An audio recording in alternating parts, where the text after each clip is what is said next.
ഈശോയിൽ എനിക്ക് ഏറ്റവും വാത്സല്യമുള്ള സഹോദരങ്ങളെ, ഈ വർഷത്തെ തുകറാന തിരുനാളിന് നമ്മൾ ഒരുങ്ങുകയാണ്.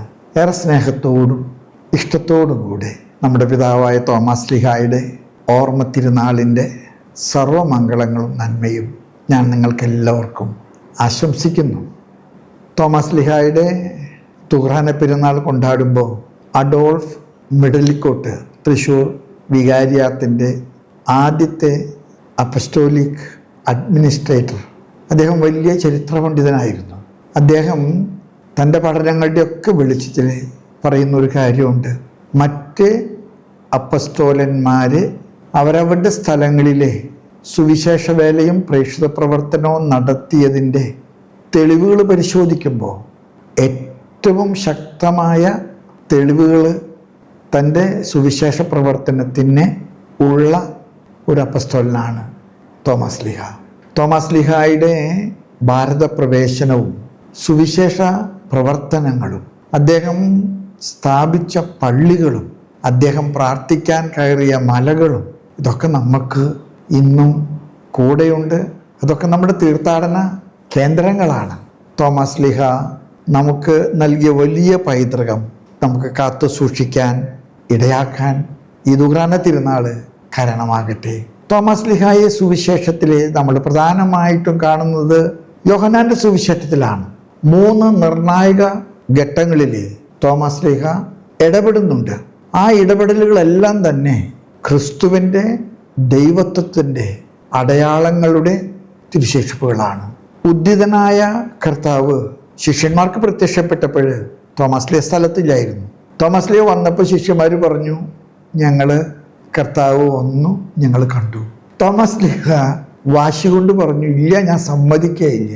നിങ്ങൾ കണ്ടതുപോലെ അവനെ കാണാതെ, മാത്രമല്ല അവൻ്റെ മുറിവുകൾ തൊടാതെ ഞാൻ അവൻ ഉത്ഥാനം ചെയ്തു എന്ന് വിശ്വസിക്കില്ല. ഒരാഴ്ചയ്ക്ക് ശേഷം തോമാസ് ശ്ലീഹ കൂടെ ഉള്ളപ്പോൾ കർത്താവ് പ്രത്യക്ഷപ്പെട്ടു. തോമയെ അടുത്ത് വിളിച്ചു.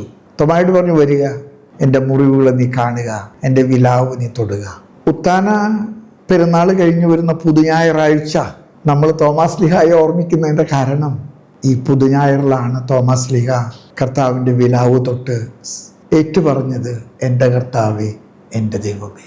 തോമാസ് ശ്ലീഹായുടെ ശിഷ്യത്വത്തിൻ്റെ ഒരു വലിയ പ്രത്യേകത കർത്താവിൻ്റെ ദൗത്യം, മനുഷ്യത്വവും ദൈവത്വവും ഏറ്റുപറയാൻ അദ്ദേഹം കാണിച്ച തൻ്റെ ഇടമാണ്, അദ്ദേഹം കാണിച്ച ധീരതയാണ്.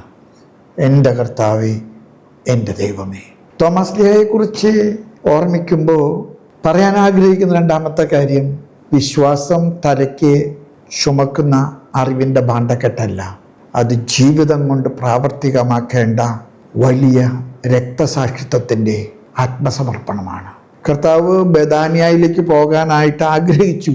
ജെറുസലേമിന് തൊട്ടടുത്താണ് ബെഥാനിയ. ബെഥാനിയ നമുക്കറിയാവുന്നതുപോലെ ലാസറിൻ്റെയും മർത്തായുടെയും മേരിയുടെയൊക്കെ വീടുള്ള സ്ഥലമാണ്. കർത്താവിന് വളരെ പ്രിയപ്പെട്ടൊരു സ്ഥലമാണ്.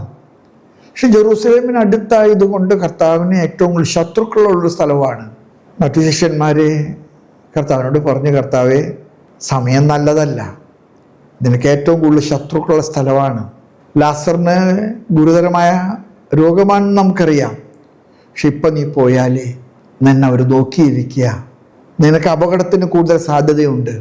ഈ മറ്റു ശിഷ്യന്മാരുടെ ഈ ദുർബലമായിട്ടുള്ള ബാലിശമായിട്ടുള്ള നിലപാടുകൾക്ക് എതിര് നിന്ന തൻ്റെടിയായ ഒരു ശ്ലീഹയാണ് തോമാസ് ശ്ലീഹ. തോമസ് ചാടി വീണ് പറഞ്ഞ വാചകം എന്താണ്? നിങ്ങൾ ആരെന്ത് പറഞ്ഞാലും ഞാൻ പറയട്ടെ, അവൻ പോകുന്നിടത്തേക്ക് നമുക്ക് കൂടെ പോകാം, നമുക്ക് അവൻ്റെ കൂടെ പോയിട്ട് മരിക്കാം. ഇന്ന് മിഷൻ പ്രവർത്തനത്തിനൊക്കെ ധാരാളം പ്രതിസന്ധികളുണ്ട്. ഈ പ്രതിസന്ധികൾ ഇന്ന് പെരുപ്പിക്കുന്നുണ്ട്. ഞാനൊരു കാര്യം നിങ്ങളോട് പറയട്ടെ, പ്രതിസന്ധികളില്ലാതെ പ്രേക്ഷിത പ്രവർത്തനം നടത്താൻ ഒരു കാലത്തും നമുക്ക് കഴിയില്ല.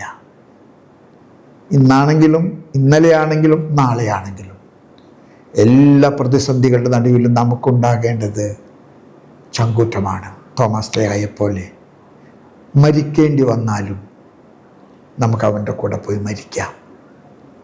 നമ്മുടെ സൗകര്യങ്ങൾക്കൊത്ത് വിശ്വാസത്തെ മുറിച്ച് നമ്മുടെ വലുപ്പത്തിലേക്ക് ചുരുക്കുന്നത് തെറ്റായ പ്രവണതയാണ്. അതുകൊണ്ട് തോമാസ് ലീഹ നൽകുന്ന വലിയൊരു മാതൃകയുണ്ട്.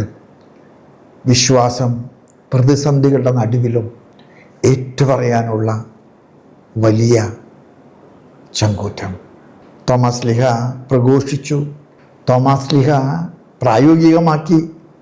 തോമാസ് ലീഹയെക്കുറിച്ച് പറയാവുന്ന മൂന്നാമത്തെ കാര്യം ഇതാണ്: അവൻ ഏറ്റവും വലിയൊരു മിഷണറി ആയിരുന്നു. കർത്താവിൻ്റെ സുവിശേഷം മറ്റേത് ശിഷ്യന്മാരെ അറിയിക്കാൻ നടത്തിയ യാത്രയേക്കാൾ വലിയ യാത്രയാണ് തോമാസ് ലീഹ ഭാരതത്തിലേക്ക് വരാൻ നടത്തിയത്.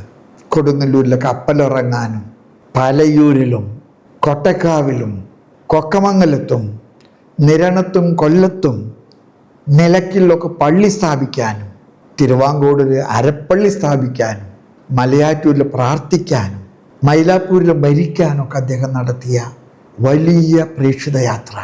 നമുക്ക് സുവിശേഷം മറ്റുള്ളവരെ അറിയിക്കാൻ ഒരു എക്സ്ട്രാ മൈല് തോമാസ് ലീഹയെപ്പോലെ പോകണ്ടേ? നമ്മൾ മിഷന് വേണ്ടി ധാരാളം ചെയ്യുന്നവരാണ്. പക്ഷേ പലപ്പോഴും മിഷന് വേണ്ടി പ്രാർത്ഥിക്കുന്നു, മിഷണറിമാർക്ക് സംഭാവന കൊടുക്കുന്നു. ഈ അടുത്ത കാലത്ത് എനിക്കൊരു സന്തോഷമുണ്ട്. മിഷൻ കാണാൻ പോകുന്ന ആളുകളുടെ എണ്ണം വർദ്ധിക്കുന്നുണ്ട്. ഞാൻ പറയും, തോമാസ് ലീഹയുടെ മക്കൾ ഈ ദുഗ്രാന പെരുന്നാളിൽ മറക്കാതെ ഓർക്കേണ്ട ഒരു കാര്യമുണ്ട്. നമ്മുടെ മിഷനുകൾ നമ്മൾ കാണുന്നില്ലെങ്കിൽ നമുക്ക് തോമാസ് ലീഹയുമായിട്ടുള്ള ബന്ധം ആത്മാർത്ഥമുള്ളതല്ല. അവൻ്റെ കൂടെ പോയി മരിക്കാം. നമുക്ക് പ്രതിസന്ധികളുള്ളിടത്തേക്കും പോകാനുള്ള കരുത്ത് ഉണ്ടാകട്ടെ. തോമാസ് ലീഹയുടെ പെരുന്നാൾ കൊണ്ടാടുമ്പോൾ നമ്മുടെ എല്ലാ പള്ളികളിലും കടമുള്ള ദിവസമാണ്. എല്ലാവരും കുർബാനയ്ക്ക് വരുന്ന ദിവസമാണ്. ഈ കടം തീർക്കലും കുർബാന കാണലും കൊണ്ട് നമുക്ക് ഈ ആഘോഷം അവസാനിപ്പിക്കാൻ പാടില്ല. തോമാസ് ലീഹയുടെ തിരുനാൾ ഒരു ഓർമ്മയുടെ ആഘോഷമല്ല, ഓർമ്മ ജീവിതത്തിലേക്ക് പകർത്തുന്ന വേറോനിക്കാട് വെള്ളശീല പോലെ തോമാസ് ലീഹയുടെ മുഖച്ഛായ ഒപ്പിയെടുക്കാൻ നമ്മുടെ ജീവിതങ്ങൾക്ക് ഇടയാകട്ടെ. ദൈവം നിങ്ങളെല്ലാവരെയും അനുഗ്രഹിക്കട്ടെ.